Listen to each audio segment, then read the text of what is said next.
Good morning student.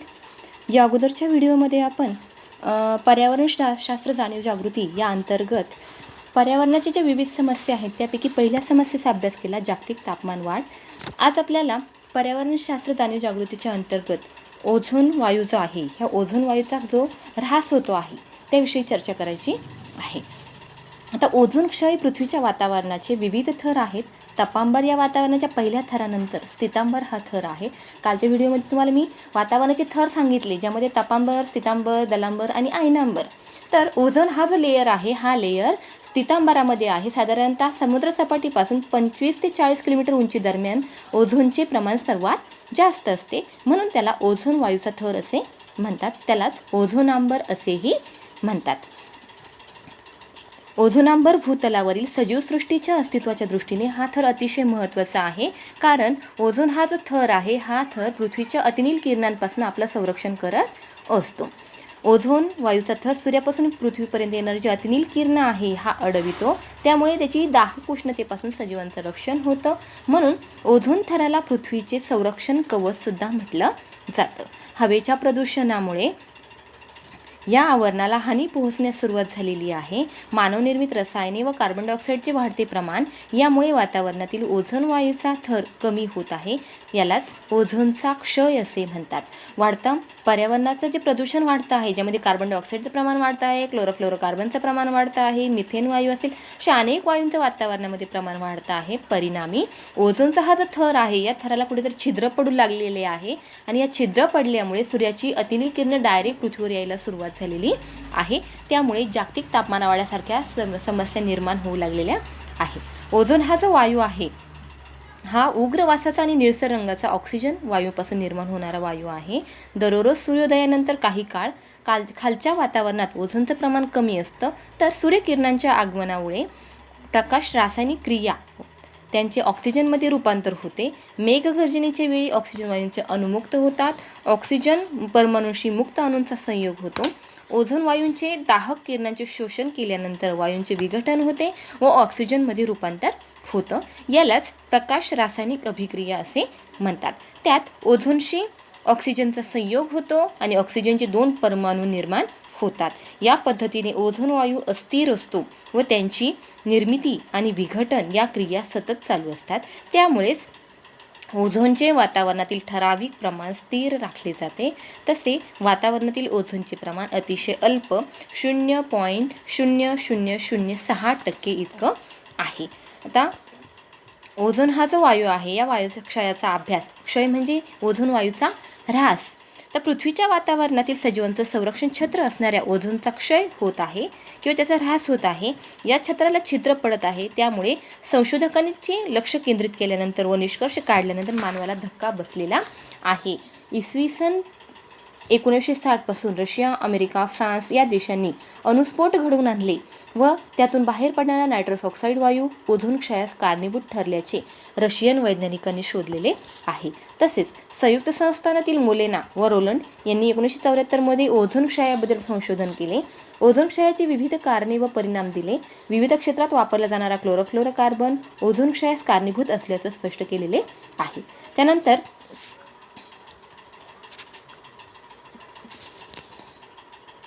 1 minute.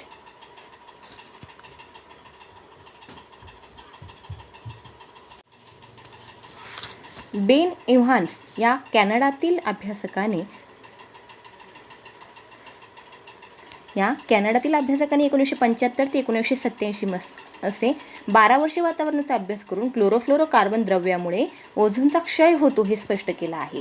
आता chlorofluorocarbon कुठे वापरला जातो? आपण जागतिक तापमान वाढीच्या कारणांमध्ये बघितलं की शीतगृह असतील, शीतपेट्या असतील, रेफ्रिजरेटर्स असतील, AC असतील, या सर्व घटकांमध्ये क्लोरोफ्लोरोकार्बनचा मोठ्या प्रमाणात वापर केला जातो आणि त्याच्या उत्सर्जनामुळे कुठेतरी ह्या वायूंचं प्रमाण वाढून ओझोनच्या ऱ्हासाला सुरुवात झालेली आहे. इसवी सन 1985 अमेरिकेच्या निंबस 7 उपग्रह अंटार्क्टिकावरील ओझोन थराला मोठे छिद्र पडल्याचे स्पष्ट केले.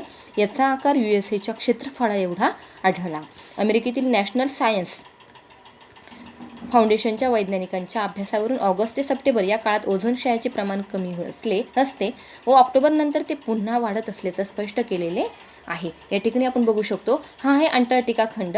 या अंटार्क्टिका खंडावर ओझोनचं जे प्रमाण आहे, ओझोन की कमी से अधिक पराबैंगनी किरणे, म्हणजे सूर्याची किरणं जी आहे ही अतिनील किरणं तिथे डायरेक्ट पोहोचत आहे. त्यामुळे या अंटार्क्टिका खंडाजवळ ओझोनच्या थराला कुठेतरी छिद्र पडू लागलेले आहे. अमेरिकेतील नासा या अवकाश संशोधन संस्थेने सोडलेल्या उपग्रहांद्वारे 1986 पर्यंत सुमारे 50% ओझोन क्षय झाल्याची माहिती घेतली आणि 21व्या शतकाच्या मध्यापर्यंत ओझोनच्या थराचा मोठा भाग नष्ट होईल असा इशारा दिलेला आहे. त्यानंतर संयुक्त राष्ट्रसंघाच्या पर्यावरण कार्यक्रमाअंतर्गत ओझोनची 90% हानी CFC व ब्रोमीनमुळे होत असल्याचे स्पष्ट केले. इसवी सन 1987 मध्ये मॉन्ट्रियल येथे ओझोन थराचे संरक्षण करण्यासाठी CFCचे उत्पादन व वापरावर बंदी घालण्याचा करार केला व त्यावर 35 राष्ट्रांनी सह्या केलेल्या आहे. त्यानंतर आपण बघूया ओझोन क्षयाची कारणे. तर त्यामध्ये क्लोरोफ्लोरोकार्बन, रासायनिक खतांचा वापर, कीटकनाशकांचा वापर, सुपरसोनिक विमान, अणुचाचण्या, रॉकेट उड्डाण अशा अनेक कारणांमुळे ओझोनच्या ऱ्हासाला सुरुवात झालेली आहे. तर क्लोरोफ्लोरोकार्बन विकसित देशांमध्ये CFCचा म्हणजे क्लोरोफ्लोरोकार्बनचा वापर जास्त केला जातो. वातानुकूलित यंत्र, रेफ्रिजरेटर्स, सुगंधी द्रव्य पसरविण्यासाठी या वायूंचा वापर करतात. त्यामुळे वातावरणात मोठ्या प्रमाणात क्लोरोफ्लोरोकार्बन सोडला जातो. हा वायू इतर कोणत्याही वायूशी संयोग पावत नसल्याने स्थितांबरापर्यंत पोहोचतो. स्थितांबरातील अतिनील किरणांमुळे मात्र त्यांचं अपघटन होते. त्यामुळे क्लोरीन वायूचे अणुमुक्त होतात. असे मुक्त क्लोरीन वायू ओझोनचे विघटक असतात. क्लोरीनचा एक अणू ओझोनचा एक लक्ष्य परमाणू नष्ट करतो. क्लोरीन, फ्लोरीन, ब्रोमीन या मूलद्रव्यांना हॅलोजन असे म्हणतात. क्लोरोफ्लोरोकार्बनमध्ये हॅलोजन असतातच, परंतु इतर रासायनिक उद्योगातही हॅलोजनचा वापर केला जातो. हॅलोजनमुळे ओझोन क्षय होतो. एकूण ओझोन क्षयापैकी 90% क्लोरोफ्लोरोकार्बन आणि हॅलोजनमुळे होते, असे संयुक्त राष्ट्रसंघाच्या पर्यावरण कार्यक्रमांतर्गत जाहीर करण्यात आलेले आहे. दुसरा आहे रासायनिक खतांचा वापर. कृषी उत्पादन वाढविण्यासाठी नायट्रोजनयुक्त खते वापरली जातात. अशा खतांमुळे नायट्रस ऑक्साईड वायूंची निर्मिती होते. हा वायू शेतातून मुक्त होऊन वातावरणात वरच्या थरात जातो आणि ओझोनचा क्षय होतो. तिसरा आहे कीटकनाशकांचा वापर. शेतीमध्ये कीटकनाशकांचा वाढता वापराने वातावरणातील मिथाइल ब्रोमाइडचे प्रमाण वाढत जाते. त्यामुळे सुद्धा ओझोन वायूला हानी पोहोचत असते. पुढे आहे सुपरसोनिक विमान. सुपरसोनिक विमाने हे स्थितांबराच्या अगदी जवळून उडतात. विमानाच्या धुरातून पाण्याची वाफ आणि नायट्रोजन ऑक्साईड स्थितांबरात सोडले जातात. त्यामुळे थराला हानी पोहोचते. पुढे आहे अणुचाचण्या किंवा अणुस्फोट. अणुचाचण्या किंवा अणुस्फोट. अनेक देश अणुचाचणी घेतात. अशा वेळी वातावरणामध्ये भयंकर उष्णता निर्माण होते व अणुभारित धूर राख बाहेर फेकली जाते. अणुभारित धूळ आणि नायट्रस ऑक्साईड वायू या थरांपर्यंत पोहोचून ओझोनचा क्षय होतो. पुढे आहे रॉकेट उड्डाण. रॉकेट इंजिनमध्ये ऑक्सिडीकरणाच्या क्रियेमध्ये अमोनियम परक्लोरेट वापरतात. यामुळे क्लोरीन वायूचे अणू हवेमध्ये सोडले जातात. ते ओझोनचा क्षय करतात. पुढे आहे ओझोन क्षयाचे परिणाम. तर त्यामध्ये पृथ्वीच्या अतिनील किरणांपासून संरक्षण करणारे ओझोन वायूंचे छत्र ओझोन क्षयामुळे हळूहळू विरळ होत आहेत. ओझोनांबर थराला छिद्र पडत असून पृथ्वीपर्यंत पोहोचणाऱ्या अतिनील किरणांचे प्रमाण वाढत आहे.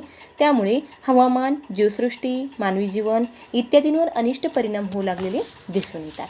ज्यामध्ये पहिला आहे पृथ्वीच्या सरासरी तापमानात वाढ होते.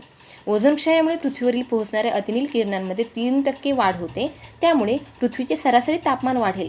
ध्रुवीय प्रदेशातील बर्फ वितळून समुद्र पातळी उंचावेल. नद्यांना महापूर येतील. तसेच जीवितहानी, वित्तहानी मोठ्या प्रमाणात होईल. दुसरा आहे परिसंस्थांमध्ये बदल. तापमान वृद्धीमध्ये खंडांवरील शुष्कता वाढेल. दुष्काळ वाढेल. सागर भागामध्ये पडणाऱ्या पर्जन्याचं प्रमाण वाढेल. त्यामुळे सागरी प्लवंग व सूक्ष्मजीवांचा नाश होईल. माशांच्या संख्यांवर त्यांचा विपरीत परिणाम होईल आणि जलपरिसंस्था आणि सागर परिसंस्था त्यामुळे धोक्यात येऊ शकतात. तिसरा आहे शेती उत्पादनामध्ये घट. ओझोन क्षयामुळे पृथ्वीवरील तापमान जर वाढलं तर त्याचा पिकांच्या वाढीवर अनिष्ट परिणाम होऊ शकतो व उत्पादन क्षमता घटेल. टोमॅटो, कोबी, फ्लावर व अन्य फळभाज्यांच्या उत्पादनावर प्रतिकूल परिणाम त्या ठिकाणी होऊ शकतात. पुढे आहे धुरक्यांची निर्मिती. पृथ्वीवर अतिनील किरणे पोहोचल्यामुळे तापांबरातील ओझोनचे विघटन होते. त्यामुळे पृथ्वीवरील धुरके पिंगट रंगाचे होतात व त्याचा परिणाम मानवी आरोग्यावर होतो. त्याचप्रमाणे वातावरणातील दृश्यता कमी होऊन अपघाताचे प्रमाण वाढते. पुढे आहे त्वचा रोगात वाढ. ओझोन क्षयामुळे अतिनील किरणे पृथ्वीवर येऊन पोहोचतात. त्यामुळे त्वचा रोगाचे प्रमाण वाढते. त्वचेचा कर्करोग या रोगामध्ये प्रचंड प्रमाणात वाढ होते. संयुक्त संस्थानामध्ये प्रतिवर्षी त्वचेच्या कर्करोगाचे 40,000 रुग्ण वाढतील असा अंदाज तज्ज्ञांनी व्यक्त केलेला आहे. पुढचा आहे मानवी आरोग्यास धोका. आता त्वचेच्या कर्करोगाबरोबरच अतिनील सूर्यकिरणांमुळे डोळ्यांचे मोतीबिंदूंवर विकार होऊ शकतो, प्रतिकार क्षमता कमी होऊ शकते, श्वसनाचे विकार होऊ शकतात, रक्ताभिसरण प्रक्रिया बिघड होऊ शकते, शारीरिक व्याधी लागू शकतात. असे अनेक विकार अतिनील किरणांमुळे निर्माण होऊ शकतात. आणि शेवटचा आहे जनुकीय बदल. अतिनील सूर्यकिरणांमुळे वनस्पती आणि प्राण्यांच्या शरीरात अनेक जनुकीय बदल घडून येऊ शकतात. मात्र यासाठी आपण उपाय कोणते करू शकतो? तर ओझोन क्षयाचा धोका लक्षात घेऊन त्यांच्या संरक्षणासाठी जगातील प्रगत आणि विकसनशील अशा 27 राष्ट्रांनी कृती समिती 1985 मध्ये स्थापन करण्यात आली होती. सन 1987 मध्ये मॉन्ट्रियल येथे ओझोन क्षयाला प्रतिबंध करण्यासाठी 35 राष्ट्रांनी करार केला व क्लोरोफ्लोरोकार्बनच्या वापरावर नियंत्रण घातले. सन 1989 मध्ये ओझोन क्षयाला कारणीभूत ठरणाऱ्या रसायनांच्या वापरावर बंदी घालण्यात आली व CFCच्या उत्पादनामध्ये 20% घट केली. त्यानंतर हॅलोजन वायूच्या उत्पादनावर 1992 नंतर प्रतिबंध घालण्यात आले. CFCला पर्यायी संयुगांची निर्मिती करण्याचे प्रयत्न सुरू झाले. रेफ्रिजरेटर्स आणि अग्निशामकांमध्ये वापरण्यासाठी क्लोरीन शिवाय इतर रसायनांची निर्मिती करण्यात येऊ लागली. अशा अनेक उपायांचा वापर आपण जर केला तर ओझोनचं संरक्षण आपण करू शकतो. ओझोन थर आपल्या मानवी जीवनासाठी अतिशय महत्त्वाचा लेयर आहे, थर आहे. आणि तो थर जर नसेल तर संपूर्ण सजीवसृष्टी ही धोक्यात येऊ शकते. आणि त्यासाठी आपलं पर्यावरण चांगलं राहणं गरजेचं आहे. त्यासाठी कार्बन डायऑक्साईडचं वाढतं प्रमाण असेल किंवा क्लोरोफ्लोरोकार्बनचं वाढतं प्रमाण असेल किंवा इंधन ज्वलन असेल, ह्या सगळ्या गोष्टी कुठेतरी थांबवणं गरजेचं आहे. त्यासाठी काहीतरी पर्यायी घटक शोधणं गरजेचं आहे. हे जर आपण केलं तरच आपण पर्यावरणाचं रक्षण करू शकतो. ठीक आहे. थँक्यू.